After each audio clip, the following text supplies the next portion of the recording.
Დავბრუნდით პირდაპირ ეთერში იმედია ესმის ეკაბესელიას ჩვენი მე მივესალმები ადამიანის უფლებათა დაცვის კომიტეტის ხელმძღვანელს თუ გესმით ჩვენი ეკა შენი ხმა მესმის ეხლა ინგა იმით რომ ხვდები რა როგორ უნდა მომმართო თორე ცუდად მესმის ძალიან დიდი ბოდიში ვწუხარ ტექნიკური ხარვეზის გამო მე მინდა მოვისმინოთ თქვენი შეფასება NDI-ის მიერ დადებულ რეიტინგებთან დაკავშირებით ხომ არ ფიქრობთ ეკა რომ ხელისუფლებას ღიად და პირდაპირად ჩანს ესე შევაფასოთ დაუარდა რეიტინგი და ძალიან დაუარდა ეს რეიტინგი 2012 წლის არჩევნებთან შედარებით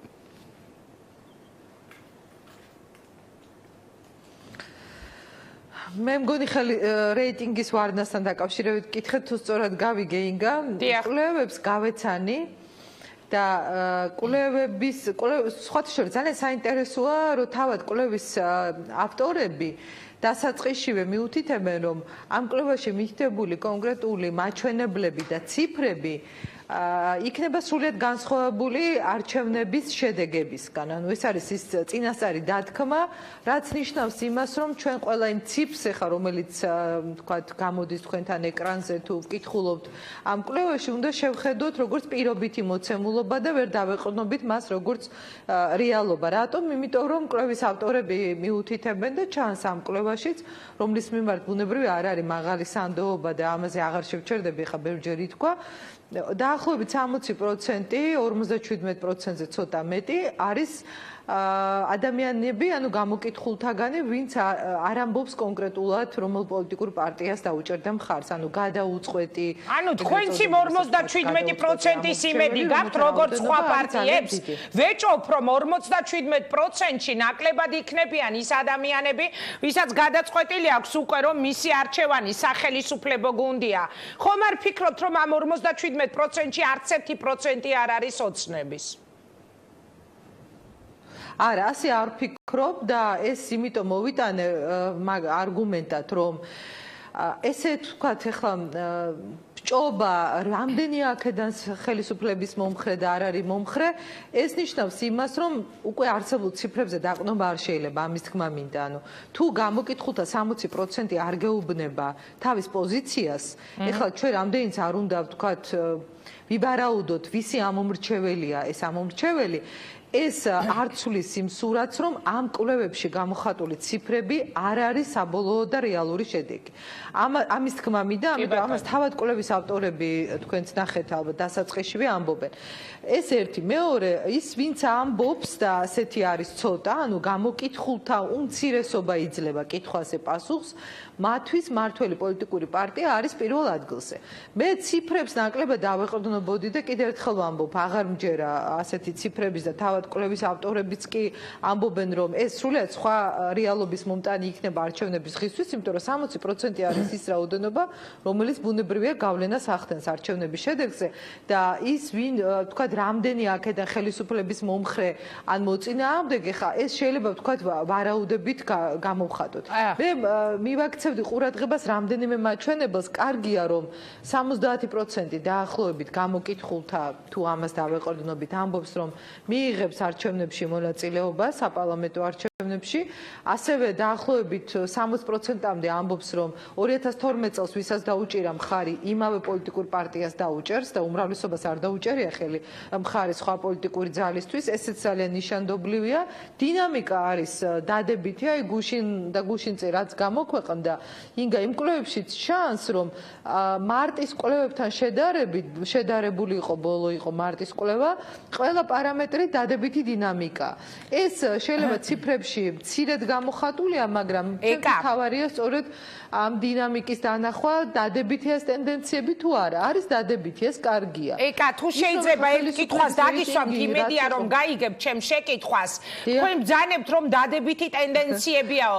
მე არ ვიცი რამდენად შეიძლება იყოს დადებითი ის ტენდენცია, რაც NDI-ის კვლევებმა აჩვენა. დღევანდელ გამოქვეყნებულ პროცენტებს წინ უსწრებდა 2 დღის წინ გამოქვეყნებულ გამოქვეყნებული პროცენტები, რომელიც იმაზე მეტყველებდა, რომ ხალხ საქართველოში შია. რომელიც იმაზე მეტყველებდა, რომ ხალხ საქართველოში არ აქვს სამსახური. არ იცის როგორ უნდა არჩინოს ოჯახები. მე ხა ველაპარაკები იმ გუნდის წარმომადგენელს და ერთ-ერთ ლიდერს, რომელიც 2012 წელს პირობას დებდა, რომ მეოთხე წელი იქნებოდა საუკეთესო წელი მოსახლეობისთვის. რაში გამოიხატება ეს დადებითი ტენდენციები? მოსახლეობა გეუბნებათ, რომ მათ ძალიან უჭირთ. რითი გადიხართ თქვენ არჩევნებზე? რისი იმედით გადიხართ? მე მგონი გავიგე კითხვა.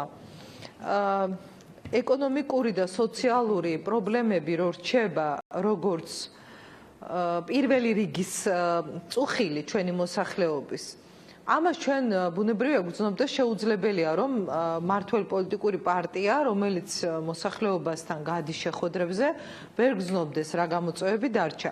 კარგია რომ ადამიანის უფლებები არ არის დღეს ნომერ პირველი პრობლემა. მე ვიტყოდი რომ ქვეყანაში სადაც ეს პრობლემაა და ეს იყო ყველაზე მნიშვნელოვანი თემა და ყველაზე დიდი პრობლემა 2012 წლამდე, ეს კარგია. ეს თემა მოიხსნა და თქვენ ნახეთ რომ როგორ გადანაცვლდა ქვემოთ უკვე ეს თემა ანუ ის არ ითვლება რომ არის პრობლემური. ეს ჩემთვის ძალიან მნიშვნელოვანი მაჩვენებელია. ადამიანის უფლებები, თავისუფლება, უსაფრთხოება, დაცულობის განცდა და ასე შემდეგ, როდესაც ამ ხრივ არ დგას ქვეყანაში, ესე ვთქვათ, მტკივნეული პრობლემები, ეს იმას ნიშნავს, რომ წინა პლანზე ყოველთვის წამოვა სოციალური და ეკონომიკური პრობლემა, დასაქმება, მეტი ოჯახი, რომელსაც ჭირდება შემწეობა, თავშესაფარი და ბევრი სხვა სოციალური საკითხის მოგვარება, ანუ კეთილდღეობა, რომელიც არის ჩვენი საარჩევნო კამპანიის ერთ-ერთი მთავარი სლოგანი თავისუფლებასთან ერთად და კეთილდღეობა არის ის, რასაც ჩვენი მოსახლეობა ელოდება. მე ვფიქრობ, რომ სწორედ ძალების მობილიზება და ხელისუფლების პრიორიტეტები, რომელიც ბოლო წლებში სწორედ ასე ლაგდება სოციალური მიმართულებით, რომ გაძლიერდეს მოქალაქეების ხარდაჭერა, ასევე უნდა გაგრძელდეს. რითი მივდივართ? აი სწორედ იმ ახალი შეთავაზებებით, რომელსაც პრემიერი ყველა გამოსვლის დროს ამბობს, რომ ქვეყანა სადაც იყო დაახლოებით 2 მილიონამდე ადამიანი, რომელიც ითხოვდა სოციალურ დახმარებას და ესეთი იყო 2012 წლამდე დინამიკა აჩვენებს, რომ ამ ხრივ ვითარება შეიცვალა, პრობლემა რჩება, კიდევ ერთხელ ვამბობ, მაგრამ ჯანდაცვაში არსებულმა ვითარებამ, ანუ იმ რესურსმა, რომელიც ბიუჯეტმა გაიღო უფასო სამედიცინო მომსახურების სახით, ეს იყო დიდი შვება მოსახლეობისთვის. არის ახალი სოციალური პაკეტი და შეთავაზებული ახალი სოციალური მხარდაჭერა და ეკონომიკური, ესე ვთქვათ, ახალი პროექტები, რომელსაც მთავრობა და პრემიერი თავად უდგა სათავეში. ინგა, მე აქ მგონია გასაღები, რომ იმ, ვთქვათ, ახალი შეთავაზებებით და პროექტებით, რომელიც დაიწყო მცირე და საშუალო ბიზნესის განვითარებისთვის, სოფელში და სოფლად მიწების დამუშავება, გლეხებისთვის შემსუბუქება პირობების, ხო ბოლოს 3 წელია იცით რომ სახელმწიფო სუბსიდირებას კი მაგრამ ეკა ძალიან ცოტა ადამიანზე აისახა თუ კი რაიმე დაიწყო მოდით პირდაპირ ვთქვათ ეხლა აი სიმართლეს შევხედოთ თვალებში ქუჩაში როდესაც გადიხართ ანუ ადამიანი 10 ადამიანი რო გააჩერო 10-ვე არის ძალიან მწვავე და ძალიან კრიტიკული ამას წინათ მე მქონდა გამოკითხვა და ჩემ ჟურნალისტს დაუსვი შეკითხვა სად არის ბალანსი თქო და მან მითხრა რომ აპატიე მაგრამ მე ხელოვნურად ბალანს ვერ შევქმნიდიო ძალიან კრიტიკულია და ძალიან მწვავეა ხალხის დამოკიდებულება როცა თქვენ საუბრობთ რომ აი გაქვთ რაღაც შეთავაზებები ეს შეიძლება გაქვთ მაგრამ ხალხი ამას ხო ელოდა 4 წლის განმავლობაში რატომ არ მოხდა ამდენი ხანი ოდნავ მაინც რატომ ვერ იგრძნეს ადამიანებმა მათი ოჯახების კეთილდღეობა არა ვერ დაგეთანხმები რომ ოდნავ მაინც ვერ იგრძნეს იმიტომ რომ მე მითხარით ერთი პარამეტრი რომელიც გაუარესდა 2012 წლის შემდეგ რომელიც არ გაუმჯობესდა ვერც ერთ პარამეტრს ვერ დაასახელებს ნება სოფლის ადამიანების ოჯახებში ეკონომიკური მდგომარეობა გაუმჯობესდა არც არა არა, გაუმჯობესების დინამიკა არის და არა გაუარესების, იმიტომ რომ 2012 წლამდე უფრო მდიდარი საქართველოს ჩვენ არ გვქონდა.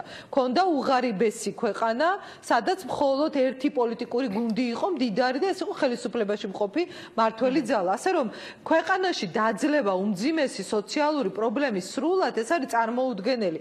ის რომ რჩება ეს პრობლემა, ეს ამერიკაში ნახეთ თქვენ ამერიკის შეერთებული შტატების გამოკითხვები. პირველ ადგილზე დასაქმებაა. ესეთი უმდიდრესი ქვეყანა, რომელიც დღეს სხვა ქვეყნებს ეხმარება, ნახეთ გერმანიაში, ნახეთ საფრანგეთში, ნახეთ სხვა ქვეყნებში, ყველაზე პირველი პრობლემები სახელდება იქ უსაფრთხოებასთან ერთად, სახელდება სწორედ დასაქმების და სოციალური პრობლემები. ეს ყველა ქვეყანაში ესეა, ინგა, ჩვენთვის კარგია ის, რომ ადამიანის უფლებებით არ იწყება ეს პრობლემები, იმიტომ რომ ადამიანის უფლებით იწყება ყველა სხვა უფლების უზრუნველყოფა. თუმცა ადამიანის უფლებაა, რომ მან პური შეიტანოს თავის ოჯახში და როცა ყავს ორი ან მეტი შვილი ამ შვილებს განათლება მისცეს, ეს ერთ-ერთი ყველაზე მთავარი ადამიანის უფლებაა. და რა გავაკეთეთ და განათლებისთვის თუ ლაპარაკობ, ჩვენ დროს გახდა ბაღები უფასო, ჩვენ დროს გახდა ფაკულტეტების დიდი ნაწილი უფასო, ჩვენ პერიოდში დაიწყო სტუდენტებისთვის დაფინანსების ახალი პროექტი, რომელთაც ისინი საზღვარგარეთ მიდიან და სახელმწიფო უხდის მათ ფულს, სადოქტორო პროგრამები უფასო, სკოლაში უფასო სახელმძღვანელოები, უფასო ტრანსპორტირება, ახალი სკოლები, ეს ყველაფერი ჩვენ დროს კეთდება. ასე რომ თუ ლაპარაკობთ იმაზე, რა გაკეთა, ძალიან ბევრი რამ გაკეთა. კარგით, ეკა კიდევ ერთი კითხვა მინდა რომ და თუ არა, არ დასრულებულა ეს პროცესი. თქვენ მინდა კიდევ ერთი კითხვა დაგისვა და შემდეგ უკვე სხვა სტუმართან უნდა გადავინაცვლოთ. ანუ, როდესაც გამოკითხვების მიხედვით ადამიანები მთავარ პრობლემა დასახელებენ, რომ მათ არ აქვთ ფული, შიათ არ აქვთ სამსახური და ძალიან მძიმე მდგომარეობაში არის დიდი ნაწილი მოსახლეობის, ამ დროს ისინი ხელისუფლებისგან, ან ხელისუფლების სხვადასხვა შტოებისგან ისმენენ მხოლოდ ერთმანეთისთვის ლაფის შესხმას, უყურებენ მხოლოდ ერთმანეთისთვის ლაფის შესხმას, პრეზიდენტი მთავრობა, დეპუტატები, ვიცე-სპიკერი ალკოჰოლის დოზას უმოწმებს პრეზიდენტს, საკონსტიტუციო სასამართლოს თავმჯდომარე, თავდაცვის მინისტრი, იგივე პრეზიდენტი, მათზე შანტაჟზე, ზეწოლაზე საუბრობენ. რა ქვეყანა ვართ ჩვენ? ხალხი გამოკითხვებით მთავარ პრობლემებად ასახელებს, რომ მათ შიათ და რას თავაზობს ხელისუფლება თავისი სხვადასხვა განშტოებებით? ერთმანეთის ლანძღვას? ხო, ინგა ამ კითხვაში, ამ ძალიან საინტერესო კითხვაში არის ბევრი გლობალური თემა და მე ვფიქრობ სისტემური საკითხები დასმული. მთლიანობაში რო შევხედოთ ვითარებას, დემოკრატიის კუთხით ვართ იმ ეტაპზე, როდესაც ხელისუფლების ყველა შტო არ არის როგორც ერთი ოჯახის წევრი და ერთ ხმაში არ საუბრობენ. დემოკრატიულ ქვეყნებზე თუ საუბრობთ, მიიჩნევა, რომ როდესაც პრეზიდენტი შეიძლება იყოს განსხვავებულ მოსაზრებაზე, თქვათ საკანონმდებლო ორგანოს სხვა პოზიციაზე და სასამართლო ღიად საუბრობდეს პრობლემებზე, ეს დემოკრატიის მაჩვენებელი უფროა თუ ავტორიტარიზმის მაჩვენებელია? ეს დემოკრატიის მაჩვენებელია, იმიტომ რომ მაშინ, როდესაც მარწუხების ქვეშ იყვნენ ყველანი, სასამართლოშიც თუ სხვა უწყებებშიც, ვერავინ ამაზე ვერ ლაპარაკობდა. ამიტომ თუ ლაპარაკობთ, ეს რა რისი მაჩვენებელია? იმისი, რომ თავისუფლების ის ხარისხია ქვეყანაში, როდესაც ის ადამიანები საუბრობენ პრობლემებზე, ვინც ვერ საუბრობდა, თორე თქვენ მაშინაც საუბრობდით, დღესაც საუბრობთ და ხვალაც ისაუბრებთ. მე იმ კატეგორიაზე არ მაქვს საუბარი, როგორიც თქვენ ხართ ინგა, რომელსაც არ ჭირდება ხელისუფლებისგან დადგენილი თავისუფლების საზღვრები, რომ ილაპარაკოს პრობლემებზე. მაგრამ როდესაც ის ნაწილი ალაპარაკდა, რა აწუხებს, რომელიც არასოდეს ხმას არ იღებდა, მაგრამ იყო მონურ მდგომარეობაში, ეს ჩემთვის პირველ რიგში ადამიანის უფლებათა დამცველისთვის არის თავისუფლების მაღალი ხარისხის მაჩვენებელი. არ მომწონს გულწრფელ გეტყვით ეს ორთა ბრძოლები, სამთა ბრძოლები, ერთმანეთის ლანძღვა, აგრესიული დონე, რომელიც არის ძალიან საგრძნობი ქვეყანაში, არ მომწონს. რა თქმა უნდა, გვჭირდება მეტად დათბეს ვითარება და თქვენ ხედავთ პრემიერის ძალიან მნიშვნელოვანი ახალ პოლიტიკური კულტურის შემოტანას ქვეყანაში. ის ცდილობს დაამშვიდოს, დაათბოს, დააწყნაროს პოლიტიკური რეალობა და ის ყველა მისი გამოსვლა, რომელსაც ზოგიერთი სამწუხაროდ ქილიკობს და ამბობს, რომ ეს რა მშვიდობის მტრედი გველაპარაკება, დიახ, ქვეყნის პირველი პირი უნდა იძლეოდეს სიმშვიდის ტონს, რომ ეს აგრესია და დაპირისპირება, რომელიც არის საზოგადოებაში სულ მოგდგამდა, ეხლა მოდი ღიად ვთქვათ, უბრალოდ ვიღაცები ვერ ლაპარაკობდნენ, ვიღაცები ყოველთვის საუბრობდნენ ამაზე, ხო?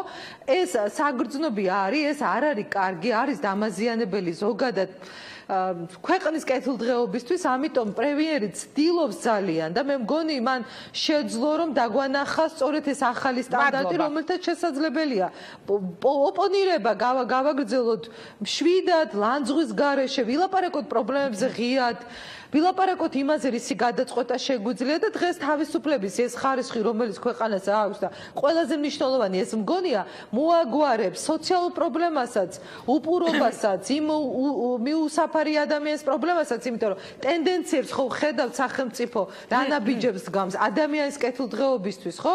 და მე მგონი რომ ეს დასანახი არის ჩვენი მოქალაქეებისთვის, მიუხედავად ბევრი პრობლემისა, მე მაინც მგონია რომ ობიექტური სურათი მეტყველებს იმაზე, რომ ხელისუფლება მართლაც აკეთებს მაქსიმუმს იმისთვის, რომ ჩვენი მოქალაქეები ცხოვრობდნენ უკეთესად, ვიდრე ცხოვრობდნენ გუშინ. მადლობა ეკა, მე მინდა მადლობა გადაგიხადოთ და წარმატება მინდა გისურვოთ ადამიანის უფლებათა დაცვის კომიტეტის ხელმძღვანელი და ქართული ოცნების ერთ-ერთი ლიდერი საუბრობდა.